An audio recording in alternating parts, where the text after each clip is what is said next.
is the Sensitive CEO Show, igniting sensitive entrepreneurs to grow your heart-centered business.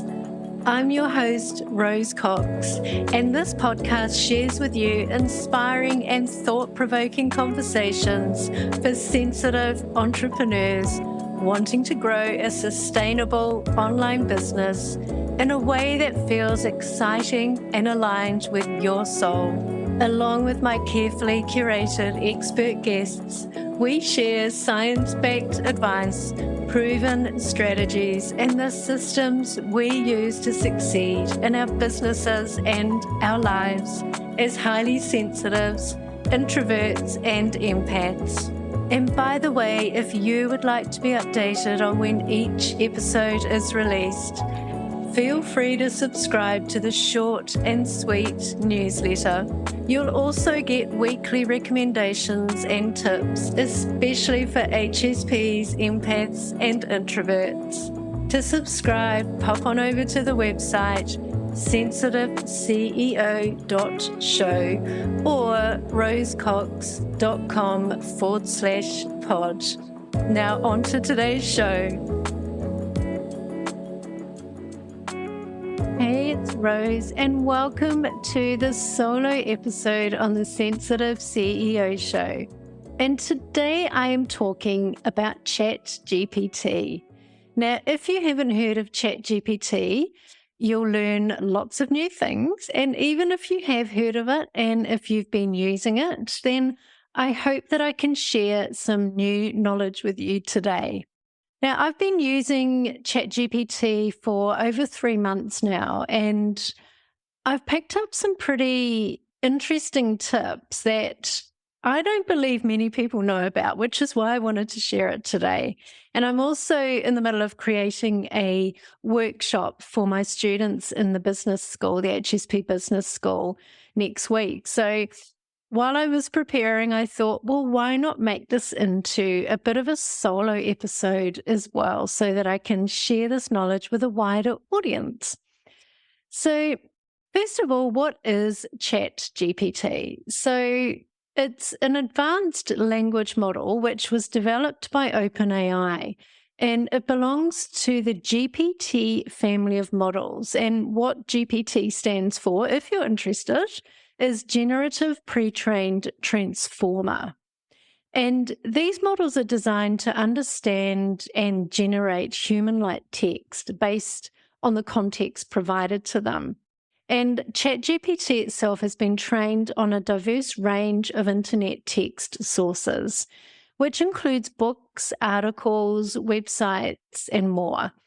And it leverages deep learning techniques to generate coherent and contextually relevant responses to user queries.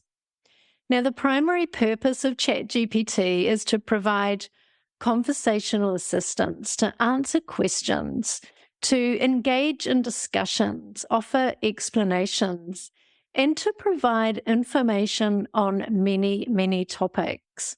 And it can be used for so many different applications, such as customer support. You've probably seen when you're on a website and you're asking for support, you've probably seen these AI bots that reply to you. They can be used for content generation, which is mainly what I'm going to be talking about today. It's great for translation, language translation, and also for coding websites. If you're a website coder, you can actually code complete websites with it. You can use it to help spot any anomalies in your code or any problems that you're having with code that you're writing.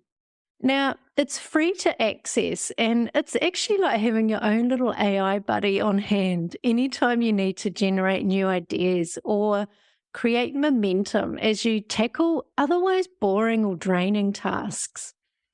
And it's free to use because the way that you engage with the tool means that it's analyzed. Everything you put into it is analyzed and used to inform future learning.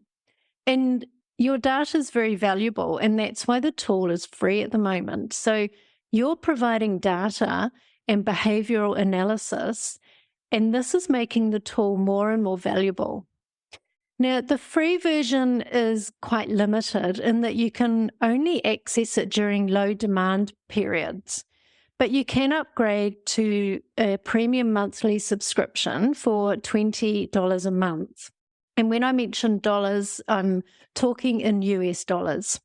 Now, what's currently not very well known is that you can easily set up an OpenAI account yourself. You can do this directly without going to ChatGPT itself. And this means that you have more control over your data because you can request to exclude your account from future learning. Plus, you're not tied into any monthly costs. So basically, you get the AI generation at its cost price on a pay-as-you-go basis. Now, to sign up, I'll pop this in the show notes, but to sign up, just go to openai.com and you need to add, it's really simple to sign up. You'll need to add a payment method. But what's great is that you can actually set your monthly usage limits, and the approved limit is currently $120 a month, but you can set it much lower. There's two limits. There's a hard limit and a soft limit, and I have my hard limit set to $20 and my soft limit to $15. So when it gets to $15, I'll get an email notification. And then at $20, any requests that I make will be rejected and I won't be able to use it until the next month ticks over. And I'm happy to say this actually hasn't even happened to me yet. And I signed up in February 2023 and I've used it so much. I've asked a ton of questions, from generating product ideas to email copy, sales page copy, affiliate assets, social posts. I've done SEO research, which is search engine optimization. I've generated blog posts. I've even used it to ask for my podcast interviews when I'm interviewing guests, to ask some interview question ideas, which is super helpful. I've used it for niche ideas and lots of random questions from time to time. And if I'm stuck or I just need some inspiration, I'll just open up the chat prompt and I'll ask away. And just to give you an idea of what all of this has cost me in the last 3 months, it's just over $14. So I think opening up for a OpenAI account itself is definitely worth it if you think you're going to use it. Even if you're not, it's still worth it because you only pay for what you use. Now, ChatGPT's outputs are created from scratch. They're not copied from anywhere, and this means that the response is 100% unique. Now, you'll notice things that might look similar to something else that you've read on the internet, but it's totally unique. And you can run things through plagiarism, which is something that I've done because it's important to me that there's no plagiarism involved in anything that I put out there. And you can check plagiarism through various websites. I'll pop a couple in the show notes. There are some websites where you can go to check if what you're writing sounds like it's totally AI generated or human generated. And that might be useful if you're worried about sounding like a robot. But when you're asking a question, say if you're wanting it to write a blog post for you, what I suggest is that you read it and make changes. Like anything that I've actually generated, I'd say I've maybe used 70 to 80% for the ideas, but the rest of it has been my own. But it's a great place to start. And it's capable of answering almost any question that you might have for it. A really simple example, you could say, what's the capital of Peru? And it might just feed back Lima, but it might feed back the elevation, where it sits in South America, other things like that. Now, if you don't like a response or an answer, you can regenerate it. And you can do things, you can give it a thumbs up or a thumbs down. So in essence, you're training ChatGPT into how you like the responses to be. You can also ask it to speak in a certain tone, or you can ask it to act as a certain person. So you could say, and I'm going to give some examples a bit later on, but you could say, you could say to it, you are a copywriting expert. Please write blah, blah, blah, like a sales page copy or something. So there's so many things you can do with it. If you ask a question and you realize you didn't word it very well, you can go back and edit that question rather than retype it. And that will save previous iterations along with the responses. And you'll always be able to go back to all the previous questions that you've asked it and all those responses. It does save all of them when you have an account, even if you've just got a free account as well. You can do things like you can stop generating a response if you don't like where it's going, and this will save you tokens, and that's useful if you're on the paid option. And as of this recording of this podcast episode, ChatGPT is gathering information from before September 2021, although apparently I have heard that there have been some anomalies. You should always validate the answers that you're given. It's been known to make mistakes. And an example I want to share, one of the first things I asked it many months ago was, who founded the HSP Business School? And much to my surprise, it came back with somebody else's name. And I had to laugh. I thought it was quite funny, but I looked up this person and she does work with highly sensitive people as well. And she does have a business coaching program, but she didn't found the HSP Business School. So I just said to ChatGPT, actually, no, Rose Cox founded the HSP Business School. And I think the response was, oh, I'm so sorry. You're right. Rose Cox did found the HSP Business School. And that kind of leads me to the next point, which is the more you work with it, the more you train it. And it continues conversations indefinitely, and it makes references to things that you might have asked it weeks ago or even months ago. It bases its responses on that, which is kind of cool, really. And another example I want to give, I didn't actually do this, but if I was to ask ChatGPT to come up with 5 suggestions for a name of a module within my program, the HSP Business School, that's based around strategic thinking, long-term vision, mission and goals, and add that I would like it to be in alliteration. And then it will come up with these 5 responses. And I actually did type this in because I was quite curious. And what it gave back to me was the first one was strategic mastermind. And that made me curious because that's not an alliteration, but bear with me. Number 2 was visionary voyage. Number 3 was mission manifesto. Number 4 was goal getter's guide. Number 5 was thinking tomorrow's tactics. Now, I didn't particularly like any of these. I didn't mind visionary voyage, but I didn't really like the rest of them. So I asked it to regenerate. And so then it came back with visionary ventures, strategic synapse, mission mastery, goal getter, long-term logic.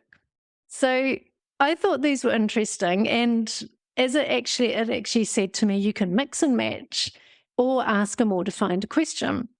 And you can also edit your question until you're happy with the name. Like you could say, I don't need an alliteration, or I'd like an alliteration beginning with, say, P or something. And then you get to tell it what rules you want. So as an example, if I'd chosen the module name Visionary Voyage, I could then say to it, the name of Module 2 within the HSP Business School is Visionary Voyage. Please remember this going forward. And it will. So in the future, you might say, type me a blog post or write me a blog post around the Module 2 of the HSP Business School, just as an example. And as an aside, I actually did call it the foresight formula because I didn't know about ChatGPT last year when I developed this program. So as I mentioned, if you're dealing with factual information, never ever trust the output of a large language model. You must always verify it. And a really good example was Google's fumble when they were talking about their AI BARD, B-A-R-D, and where it actually got a fact about a telescope wrong. And because this got called out, Google ended up losing almost $200 billion of market value. So mistakes can be very, very expensive. So beware. Anything factual, it's definitely worth checking. So, as I promised, I wanted to share some basic prompts and something I didn't mention. ChatGPT, or the whole AI model, is when someone can actually be trained in how to ask it questions. And the title of this is called a prompt engineer. And I read somewhere that Google is actually advertising for prompt engineers for $350,000 a year. So it's actually a job. It's a role that you can really hone your skills on. And if you know what to ask it, I think the results can be amazing. So it just goes to show some people may be worried about losing different jobs or something, but I believe that this won't happen. I believe that things like AI actually creates jobs as well. So it might get rid of some jobs, but it will create more jobs in the long run. So some prompts that I want to share. I don't think these would earn me $350,000 a year, but these are ones that I'm using and I'm honing my skills as I go. I learn as I go. So one example could be if I want to respond to an email that someone has sent me, I could say, write into ChatGPT, respond to the following email in a tone that is professional and authoritative. And then in quotes, how can I learn more about the HSP trait? So that's an example of writing emails. An example, if you want to send a really basic text message or DM message in a friendly way, you can just say, write a message in a friendly, casual tone to my friend to ask if they want to meet for coffee on Monday. Mention in a candid way that she can't bring her dog. Now, that's a silly example. I don't know why I chose that, but now you can also write longer works, but the ChatGPT interface actually has a maximum token limit, and token are the characters, if you didn't know what that was.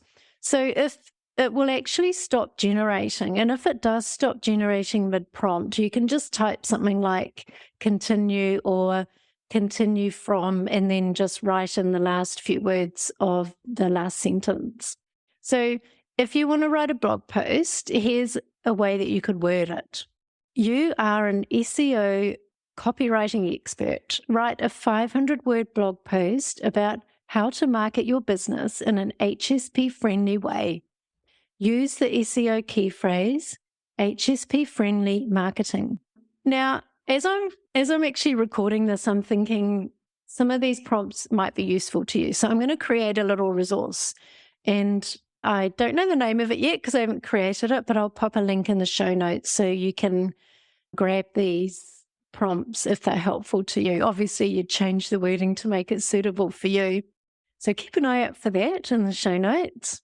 Now, you can also write books with ChatGPT, but rather than it actually writing a book, you can write the book with ChatGPT, giving it instructions as you go along, a chapter at a time. And you can get it to write an outline.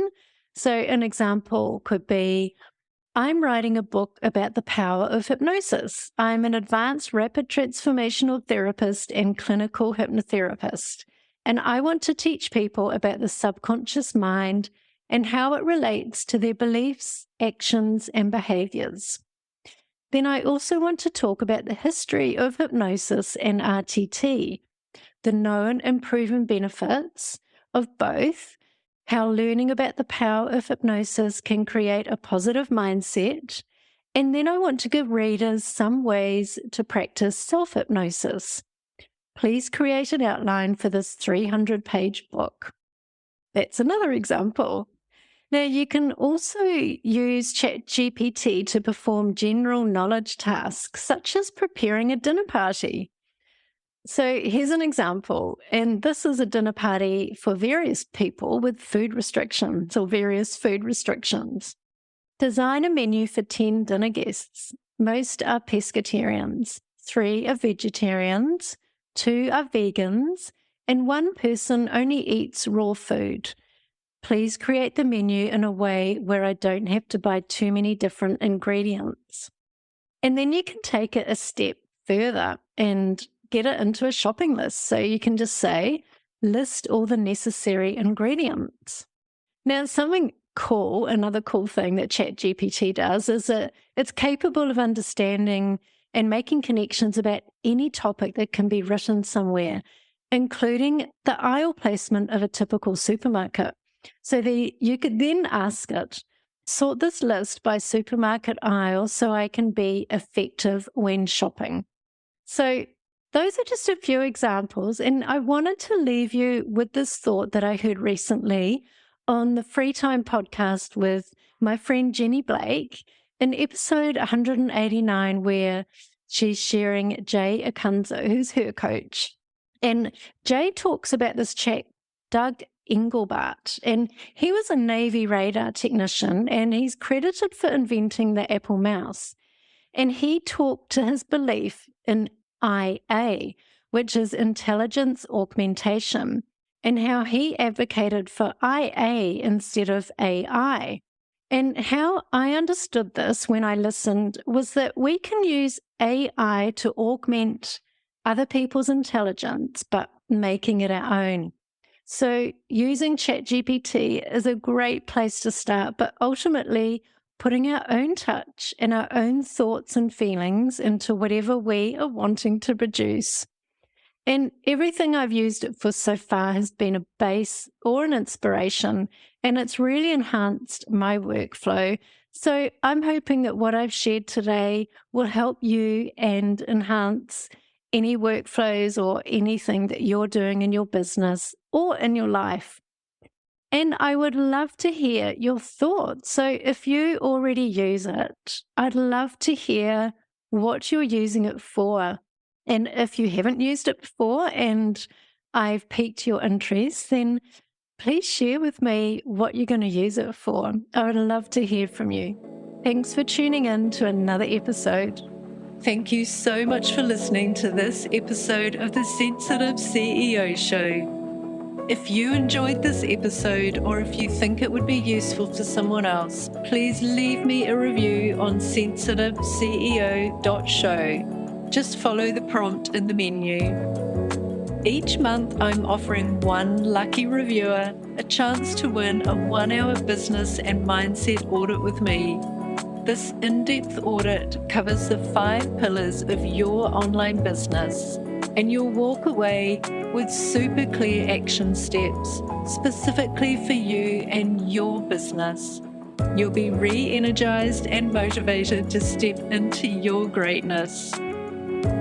You'll also find all of the show notes for each episode on the website sensitiveceo.show. And while you're there, make sure you subscribe to the short and sweet newsletter.